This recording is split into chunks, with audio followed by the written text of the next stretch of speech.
So when we're ready to do pricing for a potential client, we can use our CVI EAP Estimator, which is found on SharePoint under the Client Relationships area. This is how we price Australia and New Zealand contracts.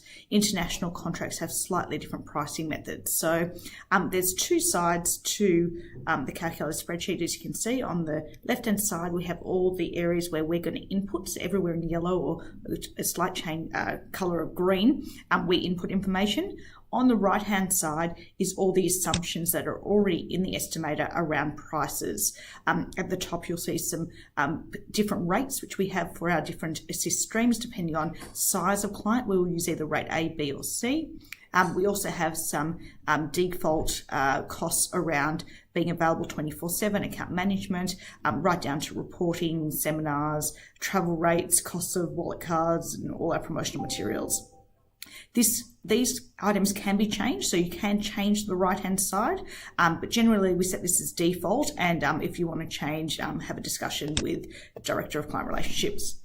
So here we are. We'll go to our industry, our organisation name. So let's go with FCG company. They are a tech company, so we can go to the drop-down menu here, and we can probably put them under business services. There we go. And we also put who the client relationship manager is. So on this occasion, it is myself. We now have the information over here, and you'll see that as you hover over these areas, it does give you some descriptions of what you're doing, just in case you're not sure. So we'll go for 1,000 employees in this organisation. Now, we have two options here. We can either put the total hours of counselling for the 8 streams that we are aware of because the client said, last year we used 200 hours of service. Or if we don't know that, we can use the utilisation rate, which again, we would ask the client for, or there are some default ones if you want to use as well. So this organisation has told us actually that their utilisation is around 2.5. You'll see that there's an average utilisation of 5. We do have average utilisations for each of the industries. So if you're not sure, just come back and somebody will help you, one of the other teammates. So we're going to go with a 3%, let's say, utilisation for our IT company. And the average number of sessions here, if you click on it, gives you a bit of an idea. So for business services, we're looking about 2.4 average sessions. Now, that can change depending on how many sessions they're entitled to. But if you go with the defaults to start, that's a good way to go. So here we come down now to calculating the management fee for this contract. So we have to know, is there 24/7 availability going to be required? Generally, that's yes, and generally we would have a dedicated account manager. Okay, in some instances they might not. They might have less in the management fee, but for now that's what we're going to do. And we're actually going to look at a 3-year contract for this organisation, which means that we look at year 1 costs, so those in the first year, and we also look at costs for future years. So this company wants quarterly and annual reports, so we're going to give them 5 reports a year and 5 reports into future years as well.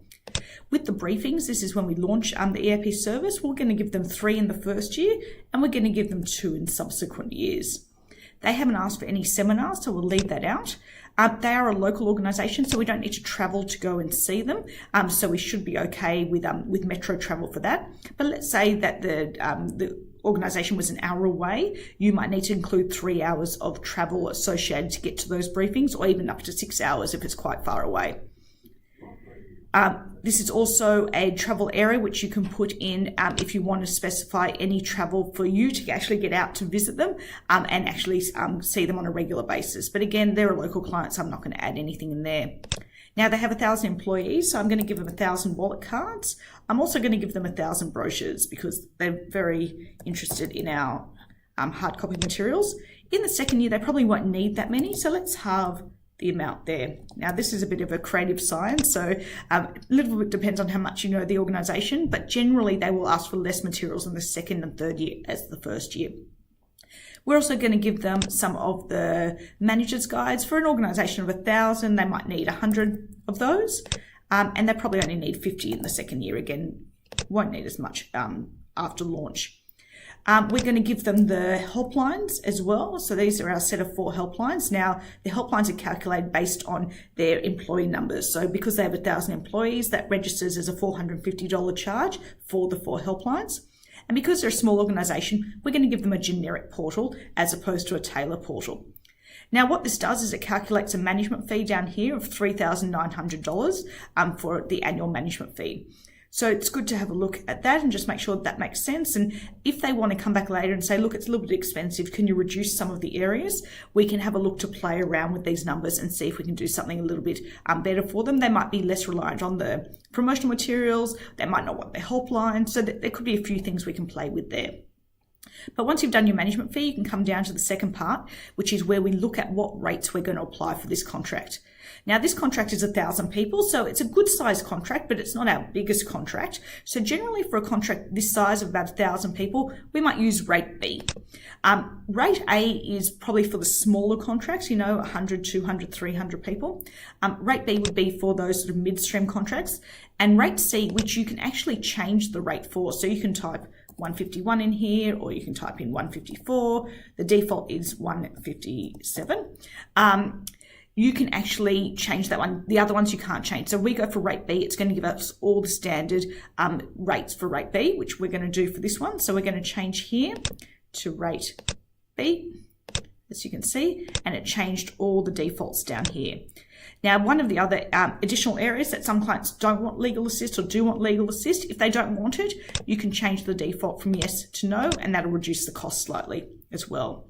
You'll see here that it calculates automatically how many hours are going to be used based on our utilization up here and our average number of sessions. And it also splits that as a percentage across the different streams. And the percentages are over here. So again, if you think or you have knowledge that one of these might be different, you can change it over on this right-hand side. So let's say that you know that their manager proportion is only 10%. So if we change it there, it'll calculate less manager assist hours over here and bring this pricing down too. Because the organisation is so small, it's not making a major difference, so we may as well put that back up to the default. It only made about $170 difference to the total here. What this rate then shows you is your total cost of the annual fee, including all the sessions plus the management fee. So that's already taken into account. And in this case, we're looking at $16,500. All these prices are also excluding GST, so that's something to note. What we have down here as well is a bit of a summary of whether we're going to be able to use employees or contractors to try to work out a potential margin for this contract. And this is important because we have some contracts which are very heavily regional based or very heavily metro based, and that does change the proportion of employees and contractors that we use. Now, as I said before, this is quite a strong metro-based contract, so we could even change this to 40% and 60%. And what that will do is it takes into account what it's going to cost us on average rates of cost for employees and contractors. It takes into account things like briefings and helplines. It also adds 4% for other direct costs, which is just incidental things like potentially more hours at a serviced office location or some extra admin time. And what we have down here is a 59% margin. That's great. Anything over 50% is a good margin. 59% is a strong margin. What that also shows us that if for any reason the client comes back and says, look, it's a bit expensive, we want something a little bit cheaper, we might be able to go back and say, let's have a look at what it looks like for rate C here. And we might go to rate C. Okay, everything will change. It comes down to $16,000 and the margin drops a little bit as well. So even at a lower rate of 157, we can see that it's still a strong margin. So just for experimental, purposes, let's bring this down to 152 just to show you what happens there. Okay, then the contract comes down to $15,500 and it's a 56% margin. So adjusting that hourly rate can impact these various areas. So it's good to play around with that. Now, once you have finished your estimator, you would save this in the proposal file, and you will also send this through to your direct client relationships to approve anything that's non-standard or anything that's significant as well. And this gives us a full basis to go back and manipulate and play with it as time goes on, so that we can, meet the client demand, but also make sure that we are got a good margin for the contract and that we're using assumptions that we're comparing apples with apples. And that's where we'll leave it for today.